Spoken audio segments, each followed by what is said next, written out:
بسم اللہ الرحمن الرحیم۔ کام نکال لے گئے اہل ایمان، وہ جو اپنی نمازوں میں خشوع اختیار کرنے والے ہیں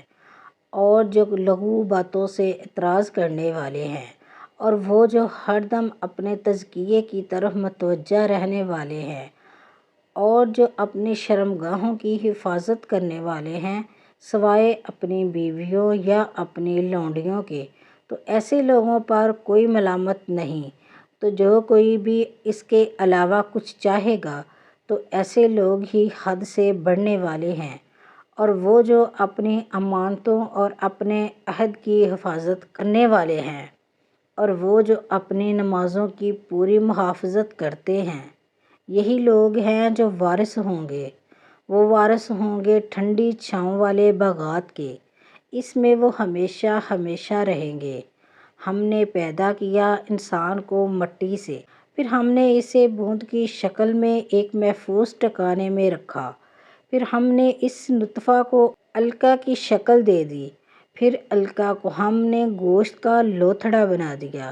بس ہم نے گوشت کے اس لوتھڑے کے اندر ہڈیاں پیدا کی، پھر ہڈیوں پر گوشت چڑھایا، پھر ہم نے اسے ایک اور ہی تخلیق پر اٹھا دیا۔ بس بڑا بابرکت ہے اللہ تمام تخلیق کرنے والوں میں بہترین تخلیق کرنے والا ہے۔ پھر اس کے بعد تم لوگ یقیناً مرنے والے ہو، پھر قیامت کے دن تم لوگ اٹھا دیے جاؤ گے، اور ہم نے تمہارے اوپر 7 راستے بنائے ہیں، اور ہم اپنی مخلوق سے غافل نہیں ہیں، اور ہم نے آسمان سے پانی اتارا ایک اندازے کے مطابق، تو اسے ہم نے زمین میں ٹھہرا دیا، اور ہم اس کو واپس لے جانے پر بے قادر ہیں۔ تو ہم نے اس سے پیدا کیے تمہارے لیے کھجوروں اور انگوروں کے باغات، ان میں تمہارے لیے بہت سے پھل ہیں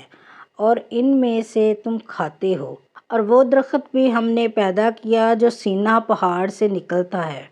وہ تیل بھی لے کر اگتا ہے اور کھانے والوں کے لیے سالن بھی،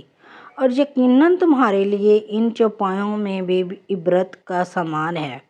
ہم پلاتے ہیں تمہیں اس میں سے جو ان کے پیٹوں میں ہے، اور تمہارے لیے ان میں بہت سے فوائد ہیں، اور ان میں سے بعض کو تم کھاتے بھی ہو، اور ان چوپایوں پر اور کشتیوں پر بھی تم سوار کیے جاتے ہو۔